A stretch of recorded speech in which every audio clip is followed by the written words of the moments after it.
तो इस एपिसोड की शुरुआत में लीफेंग के सामने द ब्लड गार्ड खड़ा हुआ होता है। ऊपर से थीफ पीने वाले लड़के कह रहे होते हैं ये ब्लड गार्ड इधर क्या कर रहा है। ऐसा लगता है इसको सेकंड प्रिंस ने ही ऑर्डर दिया है। हाँ, हमने सुना ही था लीफेंग और सेकंड प्रिंस के बीच में कुछ तो चल रहा है। उसका ब्लड गार्ड लीफेंग के ऊपर हमला करता है। लीफेंग अपने तलवार से उसको रोकता है और उसको दूर उछाल देता है। उसके बाद लॉर्ड ब्लैक आता है और उस ब्लड गार्ड को एक मुक्का देता है। उसके बाद ब्लड गार्ड गुस्से में आ जाता है और अपना पावर बढ़ाने लगता है। लीफेंग उसको देखता है और कहता है अब तो काम नहीं चलेगा और वो अपना 2 क्लोन बनाता है। उसके बाद कुछ लोग ब्लड गार्ड के चारों तरफ एक फॉर्मेशन जैसा कुछ बनाने लगते हैं। लीफेंग देर नहीं करता और अपनी तलवार से उसके ऊपर हमला कर देता है। और जब वो हमला कर रहा होता है उसके पीछे से एक आदमी उसके ऊपर हमला करने लगता है। सोफी और मिशनो कह रहे होते हैं पीछे देखो पीछे, लेकिन जब वो आदमी लीफेंग के ऊपर हमला करता है उसका चाकू टूट जाता है। तो आदमी अपना पावर बूस्ट करने लगता है जिससे कि लीफेंग को थोड़ा बहुत चोट लग जाता है। सोफी और मिशनो उसको संभालते हैं और कहते हैं तुम ठीक तो हो ना। लीफेंग कहता है हाँ मैं ठीक हूँ, लेकिन मैंने मेरा बहुत ज्यादा एनर्जी यूज कर लिया है। लीफेंग सोफी को कह रहा होता है थैंक यू सोफी। और लीफेंग और सोफी बात कर रहे होते हैं इसलिए मिशनो गुस्से में आ रही होती है। लॉर्ड ब्लैक जो कि सिंगल वाला झंडा लेके खड़ा होता है और वो कह रहा होता है कोई मेरे बारे भी तो सोचो।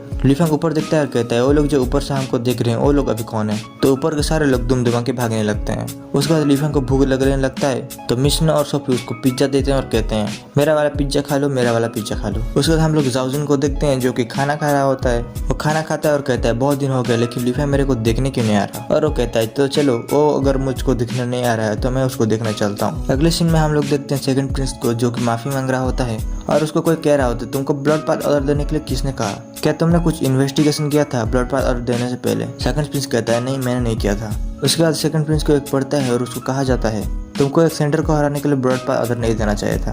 हमारा ब्लड कार्ड को कोई सेंटर ही खत्म कर सकता है, नहीं तो कोई नहीं कर सकता। तुमने मुझे पूछा था ऑर्डर देने से पहले, तुम्हारे वजह से आज मेरा सर नीचे हो गया है। और उसको कहा जाता है आज से मैं तुम्हारे सेकंड प्रिंस होने के सारे अधिकार को छीनता हूँ। सेकंड प्रिंस कहता है हाँ फादर आप जैसा कहें। उसके बाद हम लोग सेकंड प्रिंस के फादर को देखते हैं जो कि कहते हैं कोई मेरे पास आओ, जाओ और लीफेंग को बुला के लाओ, कल सुबह वो मेरे सामने होना चाहिए। मैं भी तो देखूं कोई आदमी इतना कैपेबल है कि ब्लड कार्ड को भी हरा सकता है। उसके बाद हम लोग लीफेंग और लॉर्ड ब्लैक को देखते हैं। लॉर्ड ब्लैक लीफेंग को कह रहा होता है लीफेंग तुम्हारा बॉडी आज वीक लग रहा है।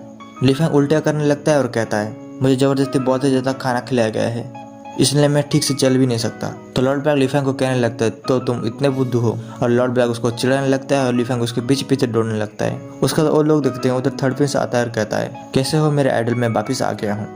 लीफेंग कहता है थर्ड प्रिंस तुम फिर से क्यों आए हो। थर्ड प्रिंस कहता है मैं इधर तुमको रॉयल प्लेस में इन्वाइट करने आया हूँ। मेरे फादर ने मुझको ऑर्डर दिया है तुमको मैं इन्वाइट करूँ। लीफेंग कहता है रॉयल प्लेस, लगता है जंगलिंग सिटी के महाराज हमसे मिलना चाहते हैं। उसके बाद लीफेंग के लिए मिशनो और सोफी और भी ज्यादा खाना लाते हैं और कहते हैं चलो ब्रेकफास्ट रेडी है। लीफेंग थर्ड प्रिंस को पकड़ते और कहता है चलो चलो इधर से जल्दी चलते हैं। उसके बाद हम लोग देखते हैं तीनों रॉयल प्लेस में एंट्री मारते हैं और लीफेंग कह रहा होता है मैंने जैसा सोचा था रॉयल प्लेस वैसा ही है। थर्ड प्रिंस कहता है मुझे तो इधर कुछ अमेजिंग नहीं लग रहा है। लॉर्ड ब्लैक कहता है जब मैं ऑर्स में था तब मैं फाइट के ऊपर ही ध्यान देता था। तो थर्ड प्रिंस कहने लगता है वाह मेरे आइडल तुम तो कितने पावरफुल हो, क्या तुम मुझे सिखाओगे। लॉर्ड ब्लैक कहते हैं हाँ कोई बात नहीं मैं तुमको सिखाई दूंगा। उसके बाद तीनों जगह रिपोर्ट देते हैं हम लोग आगे हैं। तो उन लोगों का किंग कहते हैं हाँ तुम लोग का वेलकम है। लीफेंग और लॉर्ड ब्लैक उसको प्रणाम करने लगते हैं और किंग बोलते हैं फॉर्मेलिटी का कोई जरूरत नहीं है। थर्ड प्रिंस कहता है सेकंड ब्रदर तुमको अभी क्या हुआ। वो जाके सेकंड प्रिंस को पकड़ता है और कहता है सेकंड ब्रदर चलो खड़े हो जाओ। और वो अपने मन में कह रहा होता है कांग्रेचुलेशन ब्रदर अब तुम हमारे फैमिली से निकलने वाले हो। लीफेंग कुछ को देख रहा होता है और किंग कहता है लगता है तुम्हारा नाम लीफेंग है, तुम ही हो ना जिसने डुअल में पार्टिसिपेट किया था, तुम तो बहुत ही ज्यादा यंग हीरो हो। लीफेंग कहता है आपका बहुत बहुत शुक्रिया, लेकिन मैं क्या जान सकता हूँ आपने हमको क्यों बुलाया है। और लॉर्ड ब्लैक को इशारे में कह रहा होता है कुछ तो इधर गड़बड़ है, केयरफुल रहना। और किंग चिल्ला के कहता है मैंने मेरे सन के लिए तुमको बुलाया है, जल्दी करो सेकंड पीस और उन लोगों को माफी मांगो।